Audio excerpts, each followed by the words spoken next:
inertia, first defined by Galileo Galilei. The tendency of a body to remain at rest or remain in uniform linear motion is called inertia. It means if body at rest, always be in rest. If body in motion, always be in motion. यानी कि अगर आपका body rest में है तो rest में ही रहेगा, और कांस्टेंट वेलोसिटी से चल रहा है तो चलता ही रहेगा. यानी कि किसी ऑब्जेक्ट के रेस्ट में या एक कांस्टेंट वेलोसिटी में रहने की प्रवृत्ति, उसकी नेचर क्या कहलाएगी? इनर्शिया कहलाएगी. Quantitatively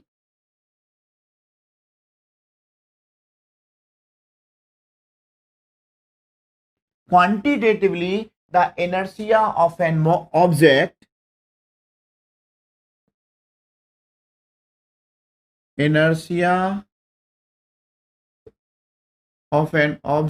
is measured by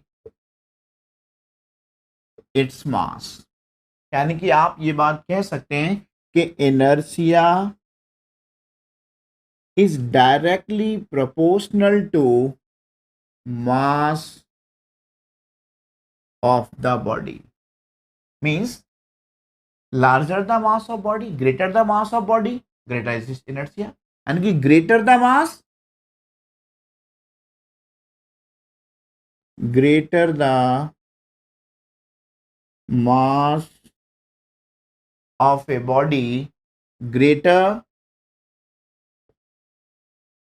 is its inertia. What is the SI unit?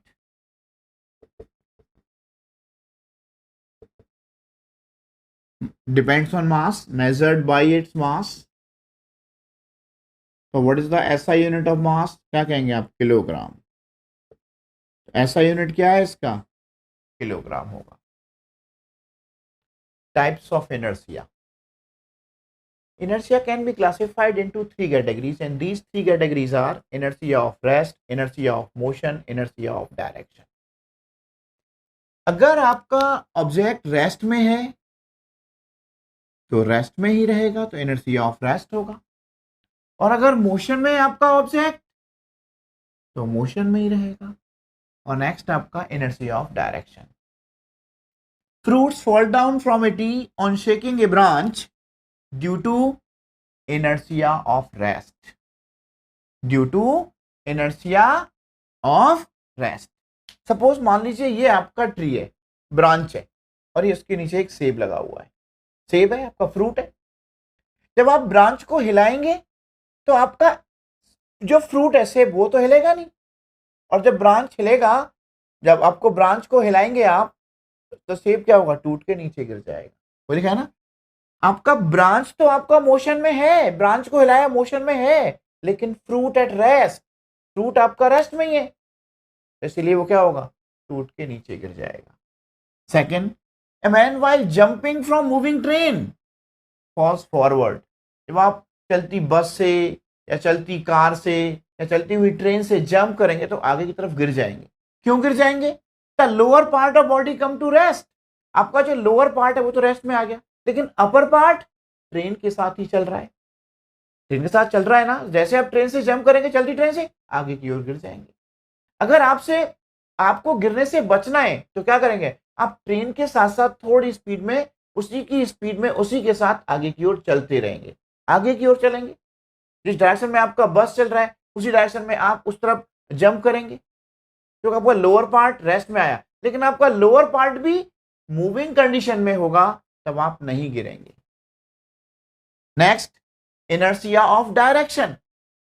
When speeding car takes a sharp turn.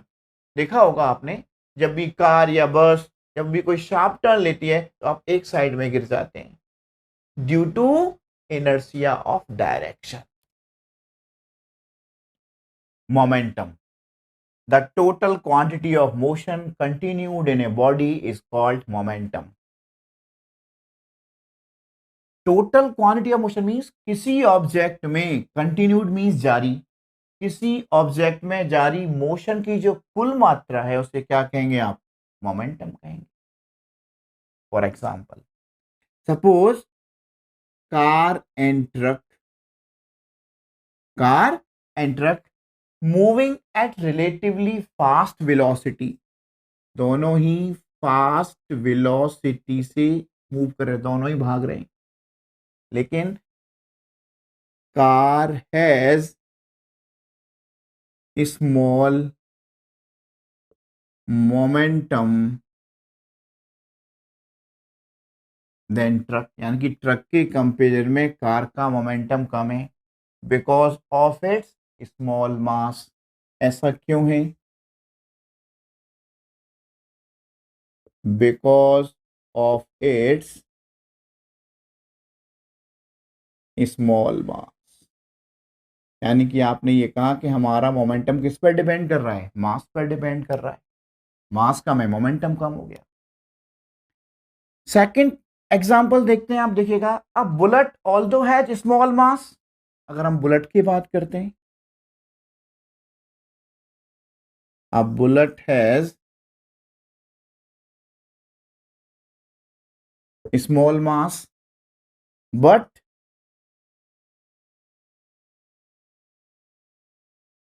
Large momentum. अगर आपने बंदूक से निकली गोली, समझ में आ रहा है ना, बंदूक से अब गोली निकली, इसका देखें, बुलेट, बुलेट बुलेट मीन्स गोली, उसका मास तो बहुत कम है बट उसका मोमेंटम बहुत ज्यादा है। मोमेंटम ज्यादा क्यों है? Because of its extremely large velocity, because of its extremely large velocity. तो आप ये बात देख रहे हैं कि बंदूक से निकली गोली भी बहुत चोट पहुंचा सकती है, उसको रोकना भी बहुत मुश्किल है, मुश्किल नहीं, नामुमकिन है। साइज में तो बहुत छोटी है वो, इसका मोमेंटम बहुत ज्यादा है। मोमेंटम ज्यादा क्यों है? Due to its extremely large velocity. तो इन दोनों पॉइंट्स के आधार पे आपने एक कंक्लूजन निकाला कि हमारा जो मोमेंटम है किस पर डिपेंड करता है? हमारा मोमेंटम डिपेंड्स करता है, मोमेंटम डिपेंड्स ऑन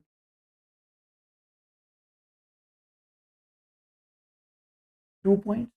अभी दोनों में देखा, आपने कहा car has less momentum due to its less mass and truck has large momentum due to its more mass, उसका मास ज्यादा है। तो हमने कहा कि हमारा मोमेंटम किस पर डिपेंड कर रहा है? दो फैक्ट हैं।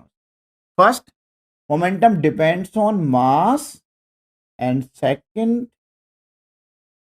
वेलोसिटी, यानी कि momentum depends on two factors, mass and velocity.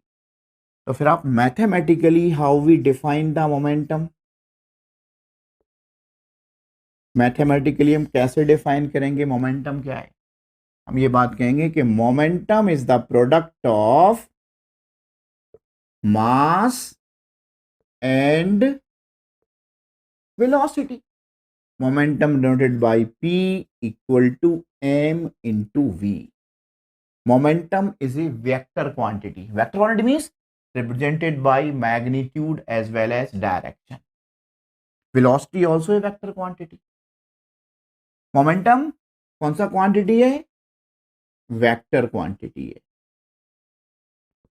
Means represented by magnitude as well as direction. इसमें डायरेक्शन भी इंक्लूड होगा। What is the SI unit of momentum? Unit of mass kilogram, velocity metre per second.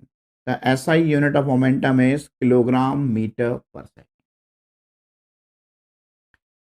अब समझ में आया momentum क्या है? Momentum is the product of mass and velocity, vector quantity, SI unit kilogram metre per second. Change in momentum equal to final momentum minus initial momentum. and change in momentum denoted by sign delta p equal to p2 minus p1, where delta p, p2 final momentum and p1 is initial momentum, and momentum is the product of mass and velocity. तो final momentum क्या होगा, M V minus M U, delta P equal to M आप common ले सकते हैं V minus U, तब आप कहेंगे change in momentum delta P equal to M V minus U, where M is the mass of object and v final velocity and u initial velocity। और ये बात जानते हैं, यूनिट ऑफ वेलोसिटी आपको पता है metre per second, and unit of momentum अभी हमने डिस्कस किया था आपके साथ, unit of momentum kilogram metre per second.